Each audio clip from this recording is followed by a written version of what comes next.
नमस्कार, मी भाऊ तोरसेकर. तुम्ही बघत आहात प्रतिपक्ष. मित्रांनो, खूप लोकांनी आग्रह धरला म्हणून हा विषय मी घेतला आहे. नाहीतर काही गोष्टी हास्यास्पद असतात, त्याकडे कानाडोळा करणंच महत्त्वाचं असतं. आपल्या घरात कोणी पाहुणे आले की घरातलं जे लहान मुलं असतं 4-5 वर्षाचं, ते पहिल्यांदा त्या पाहुण्याकडे थोड्या आशंकित नजरेने बघतं आणि जसजसं हळूहळू हे पाहुणे आणि घरातले वडीलधारे लोक यांच्यात गप्पा सुरू होतात, तेव्हा ते मूल हळूहळू तुमच्या गप्पांमध्ये आणि तुम्ही बसलाय त्या सगळ्या कामामध्ये किंवा खाण्यापिण्यामध्ये लुडबुडायला लागतं. आणि लुडबुडायला लागण्याचं कारण असं असतं की त्या बालमनाला असं वाटतं की ह्या सगळ्या कुटुंबात पाहुणे आलेत तर त्याच्यात माझी दखल घेतली जात नाही. आणि म्हणून मग जाणीवपूर्वक आलेल्या पाहुण्यांचं आणि उपस्थित सगळ्यांचं लक्ष वेधून घेण्याचा प्रयत्न ते मूल करायला लागतं. कारण आपण इथे संदर्भहीन आहोत का, आपणही कोणतरी आहोत, I am part of family असं त्याला दाखवायचं असतं. त्यामुळे जे काय बोलत असाल ते बोला, पण माझ्याकडेही लक्ष द्या, माझ्या अस्तित्वाची दखल घ्या, एवढीच त्या बालमनाची अपेक्षा असते. पण मित्रांनो, आणखीन एक गोष्ट असते की हे फक्त 4-5-7 वर्षाच्या मुलापुरतं मर्यादित नसतं. घरामध्ये अगदीच वार्धक्याकडे जाऊन फार काही करू न शकणारे जे लोक असतात घरातले, त्यांची पण अनेकदा तशी अवस्था होते. म्हणजे अगदी आजोबा किंवा काही लोकांचे पणजोबा पण असतील, आजी पणजी असतील, ते लोकंसुद्धा जेव्हा त्यांना असं एकाकी पण जाणवायला लागतं आणि आपण संदर्भहीन होऊन गेलो असं वाटतं, तेव्हा ते कुठल्याही गोष्टीत नाक खुपसून लुडबुडायला लागतात. अन्यथा त्यांचं त्या विषयात काही काम नसतं. आणि अनेकदा मग अशी माणसं वयाने वाढलेली आहेत आणि वडीलधारी आहेत म्हणून समोरचे लोक काही उफराटं बोलत नाहीत. पण ही वार्धक्याकडे झुकलेली माणसं जी असतात, वार्धक्यामध्ये असतात, ती माणसं जेव्हा अशी आपणही संदर्भहीन नाही दाखवण्याचा प्रयत्न करून लुडबुडतात, तेव्हा ती अधिकच हास्यास्पद होत जातात. काहीशी तशी अवस्था आजकाल शरद पवारांची झालेली आहे. आपण काय करतोय, का करतोय, त्याचा हेतू काय, त्याचा लाभ काय, त्याचं नुकसान काय, या कशाचीही पवारसाहेबांना पर्वा उरलेली नाही. जातील त्याच्यात ते लुडबुडत असतात. म्हणजे महाराष्ट्रातल्या एखाद्या जिल्ह्याच्या राजकारणापासून आंतरराष्ट्रीय राजकारणापर्यंत प्रत्येक बाबतीत पवारांचं काहीतरी मत आहे आणि त्याची दखल घेतली गेली पाहिजे. यासाठी जो आटापिटा शरद पवार करतात, त्यामुळे ते दिवसेदिवस अधिकाधिक हास्यास्पद होत चाललेले आहेत. आणि त्याचा सगळ्यात मोठा नमुना म्हणून काल परवा गाझापट्टी आणि इस्रायल यांच्यातलं जे यादवी युद्ध चालू आहे किंवा भयंकर युद्ध चालू आहे, त्यावर शरद पवारांनी आपलं मतप्रदर्शन केलं.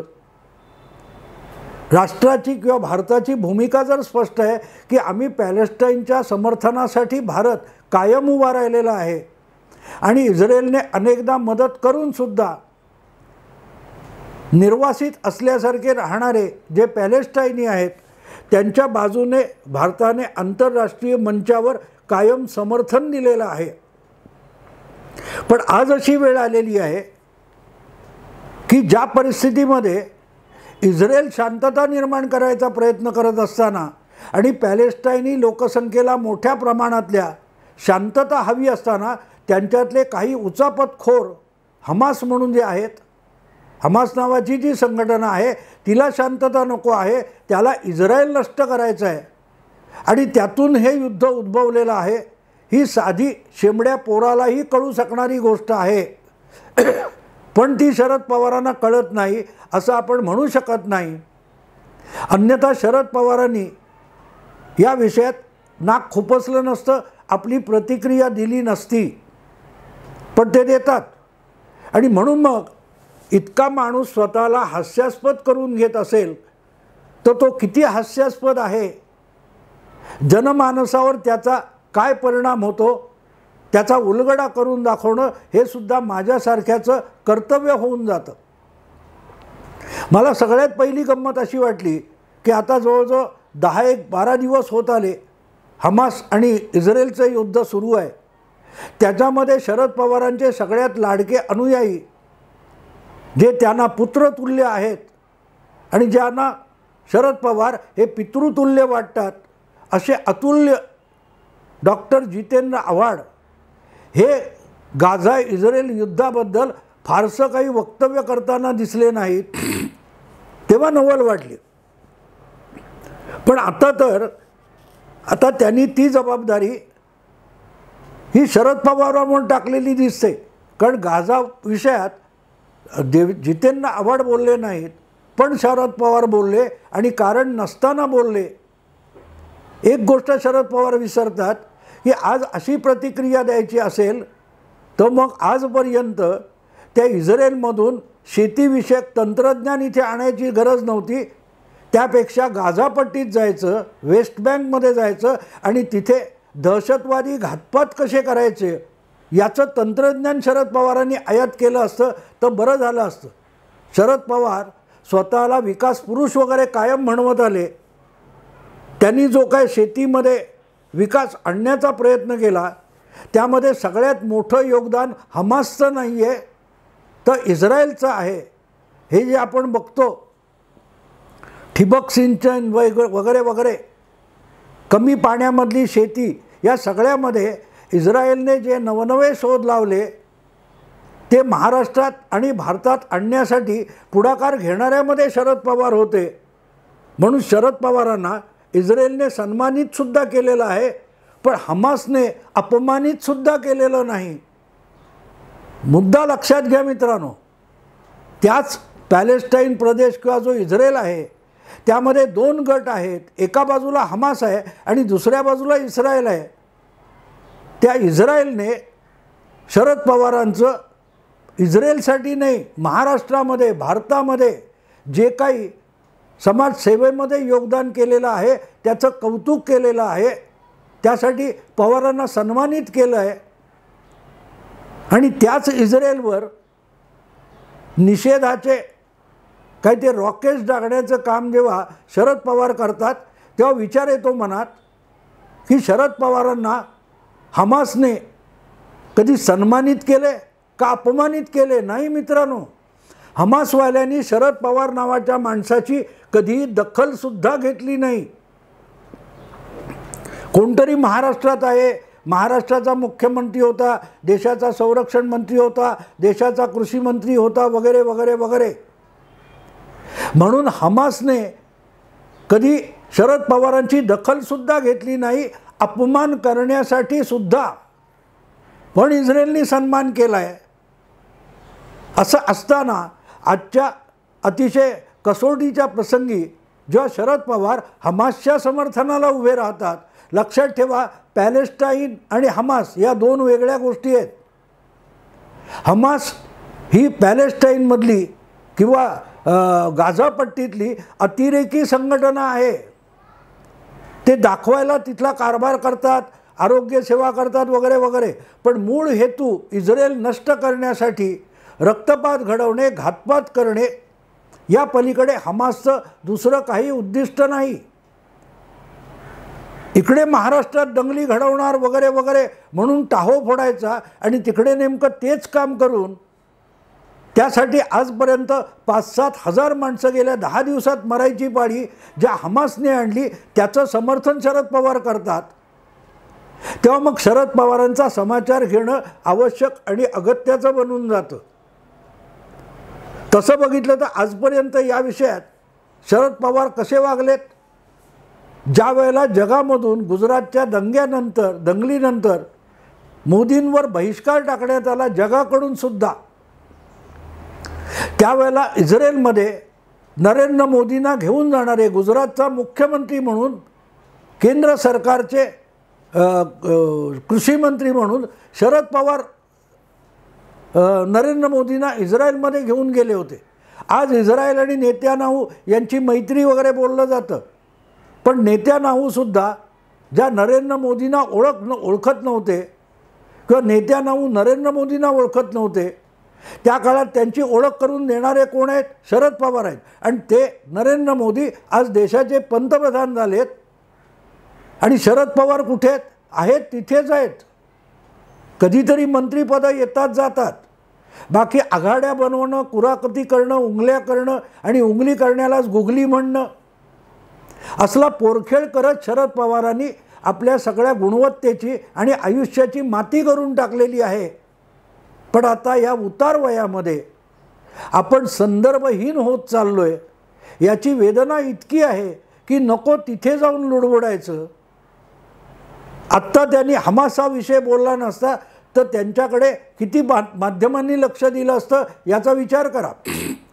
मग कळेल की शरद पवार असं का बोलतात.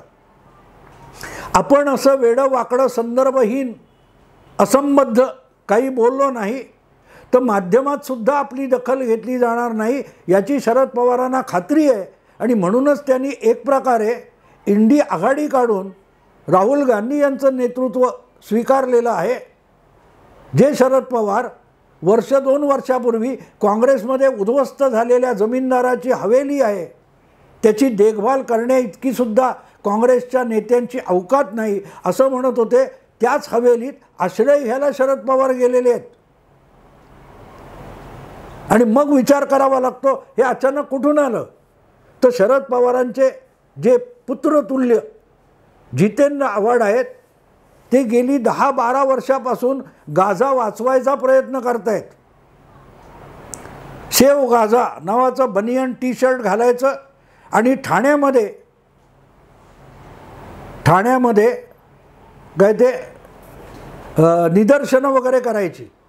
का तर यांचा मतदारसंघ जो काय कळवा मुंब्रा आहे तिथे मोठी संख्या मुस्लिमांची आहे आणि त्या मुस्लिम मतदारांना खुश करण्यासाठी ठाणा कळवा बेलापूर पट्टी त्याच्यात बसून गाझा पट्टी सेव्ह करायची.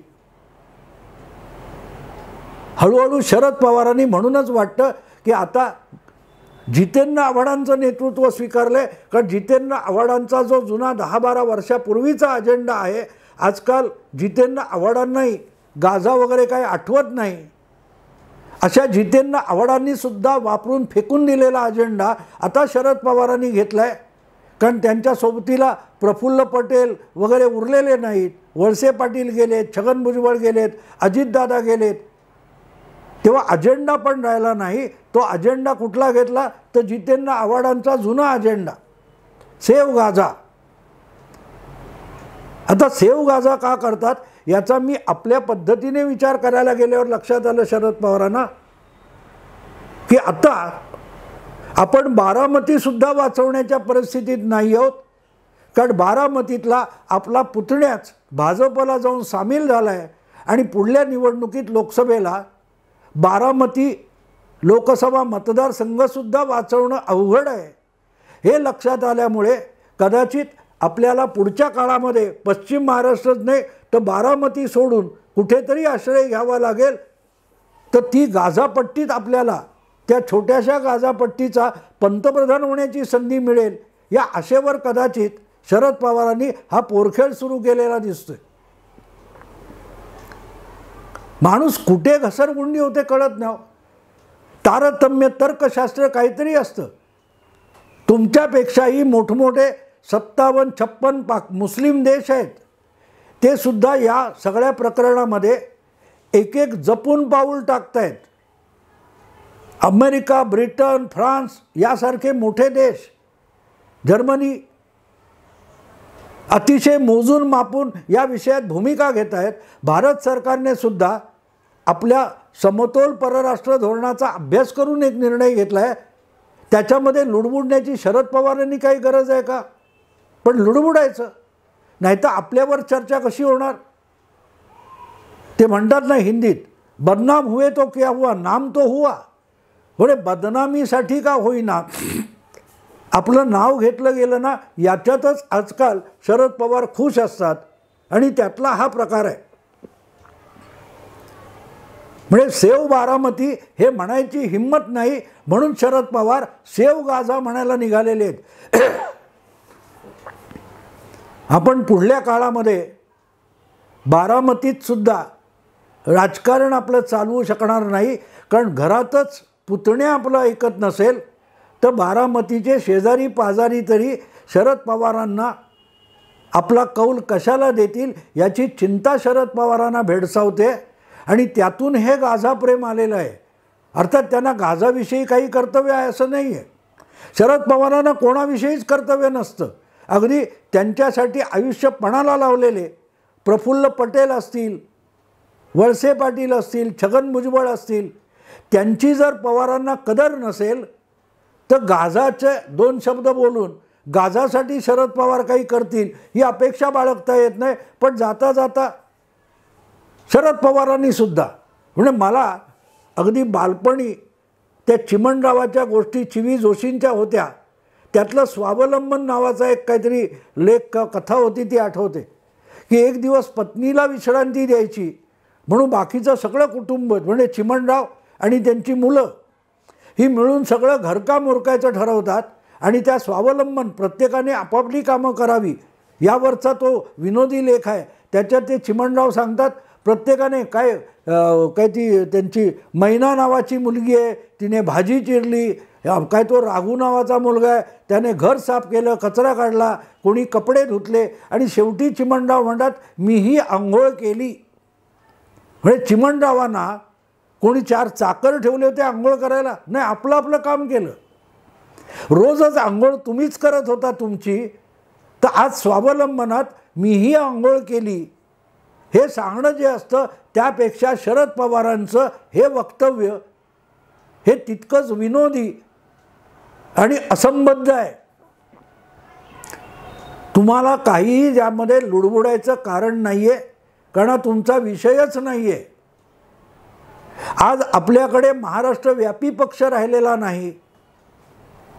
काही महिन्यापूर्वी निवडणूक आयोगाने राष्ट्रीय पक्षही मान्यता काढून घेतली, फक्त राज्य प्रादेशिक पक्ष म्हणून मान्यता दिली, तोही पक्ष फुटलेला आहे. अशा अवस्थेमध्ये तो पक्ष सावरायचा ते सोडून ह्या असल्या उचापती चालू आहेत. 26 पक्षांना एकत्र आणून त्यांची आघाडी बनवणं, गाझा आणि हमासविषयी आपलं काय ते पांडित्य झाडणं, यातून मिळणार काय आहे आणि या उतारवयात हवं तरी काय आहे. वेदना सगळी अशी आहे की आपण सगळं उभारलं पण अतिरेकी नाटक करताना लोकशाहीचं आपण आपला पक्ष योग्य वेळी मुलीकडे सोपवू शकलो नाही आणि पुतण्या सगळा पक्ष घेऊन निघून गेला. आपल्या हाती देण्यासारखं काही राहिलं नाही असं उद्धव ठाकरेंचं वाक्य बोलण्याची वेळ आली तेव्हा शरद पवार गडबडलेले आहेत. आणि त्यामुळे इथे बोलण्यासारखं काही नसलं. आमच्याकडे असं मी नवा पत्रकार होतो जेव्हा 70-80च्या दशकामध्ये, तेव्हा आमचे जे सिनियर्स होते त्यांच्यावर वेगवेगळ्या राजकीय नेत्यांचा, पक्षांचा, उद्योगपतींचा दबाव असायचा आणि मग त्यावेळेला राज्यातल्या एका मंत्र्याने हरामखोरी केली तर त्याला ठोकून काढण्याची हिंमत नसायची. मग तेव्हा निक्सनला, अमेरिकेच्या अध्यक्षाला कसा ठोकून काढणारा अग्रलेख लिहिला असं पांडित्य अनेक संपादक सांगायचे. पण त्यांच्या राज्यातला मुख्यमंत्री, त्यांच्या राज्यातला एक नालायक मंत्री याच्यावर 4 शब्द खडसावून लिहिण्याची हिंमत त्या संपादकांमध्ये नव्हती. शरद पवारांची अवस्था तीच आहे. महाराष्ट्राच्या किंवा देशाच्या राजकारणाबद्दल काही बोलणं करणं हा अधिकार राहिलेला नाही, ताकद राहिलेली नाही. तेव्हा दखलपात्र होण्यासाठी जगातल्या कुठल्याही विषयावर काही पांडित्य झाडायचं.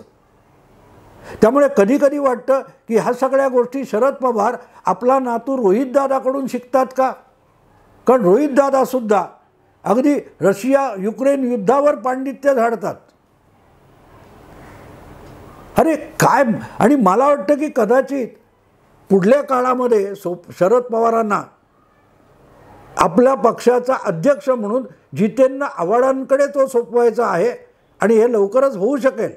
जितेंद्र आव्हाड हे राष्ट्रवादी काँग्रेस पक्षाचा विस्तार हा गाझापट्टीमध्ये करू शकतील. महाराष्ट्रात आता वाव राहिलेला नाही, त्यामुळे गाझापट्टीमध्ये राष्ट्रवादी काँग्रेस पक्ष कंसात सुळे पवार असं काहीतरी करायचा विचार असेल तर मग सगळ्या पक्षाचा कारभार हा जितेंद्र आव्हाडांकडे सोपवायचा असा निर्णय शरद पवारांनी घेतलेला असावा.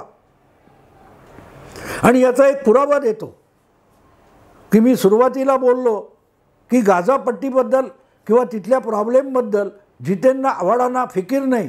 अहो मित्रांनो, एक आठवड्यापूर्वी जितेंद्र आव्हाड हे शनी शिंगणापूरला जाऊन आले नवस करून, गाझा पट्टी वाचव, शनेश्वरा इस्रायलवर शनीचा फेरा आण आणि हमास आणि गाझा पट्टी सुरक्षित राहून दे, हे करण्यासाठीच जितेंद्र आव्हाड शनी शिंगणापूरला गेले होते. आणि ते जातानाही जितेंद्र आव्हाड म्हणे घाबरलेले होते असं मला कोणीतरी सांगितलं. शरद पवारांना कोणीतरी सांगतो ना, तसं आम्हालाही कोणीतरी काहीतरी सांगत असतो. तेव्हा जितेंद्र आव्हाड हे शनी शिंगणापूरला जायला निघाले तेव्हा त्यांना एक भीती वाटली होती, आपल्या मार्गामध्ये तृप्ती देसाई आडव्या आल्या तर त्यांना शरद पवारांनी अभयदान दिलं, काळजी करू नको, तू जा, तृप्ती देसाईला मी रोखून ठेवतो, तू आरामात शनी शिंगणापूरला जाऊ नये, तिथे काय तो नवस वगैरे कर आणि गाझा पट्टी वाचव. कारण गाझा पट्टीचं शरद पवारांना पंतप्रधान व्हायचं, भारतात होणं शक्य नाही आणि महाराष्ट्रात पंतप्रधान नसतोच. त्यामुळे आता शरद पवारांना जे पंतप्रधानांची त्यांची एक महत्त्वाकांक्षा राहून गेलेली आहे ती गाझा हे एक स्वतंत्र राष्ट्र होईल आणि तिथे आपल्याला पंतप्रधान होता येईल, यासाठी जितेंद्र आव्हाडांना राष्ट्रवादी काँग्रेस पक्षाचं अध्यक्ष बनवायचं आहे. आणि त्यामुळे आत्तापासून मशागत म्हणून बहुधा त्यांनी इस्रायल विरोधी भूमिका घेतलेली आहे. अर्थात ते हमासवाले आणि त्यांनी तरी अजून शरद पवारांची किंवा जितेंद्र आव्हाडांची काही दखल घेतली आहे अशी बातमी आलेली नाही, पण लवकरच येईल. आणि ती नाही आली तर फिकीर करू नका, जितेंद्र आव्हाड राष्ट्रवादी काँग्रेस पवार सोळे गटाचे लवकरच राष्ट्रीय अध्यक्ष होतील याची खात्री बाळगा. कारण आता शरद पवारच जितेंद्र आव्हाडांकडून अजेंडा घ्यायला लागलेत. आव्हाड साहेबांनी सांगितलं, पवारसाहेब घाबरू नका, बारामती बचवता वाचवता येत नसेल तर सेव गाझा, तुम्ही गाझामध्ये पंतप्रधान होऊ शकता. आणि शरद पवारांनी ते स्वीकारलं. इतकाच या सगळ्याचा आशय निघू शकतो. मित्रांनो, आवडलं लाईक करा, शेअर करा, सबस्क्राईब करा. नमस्कार.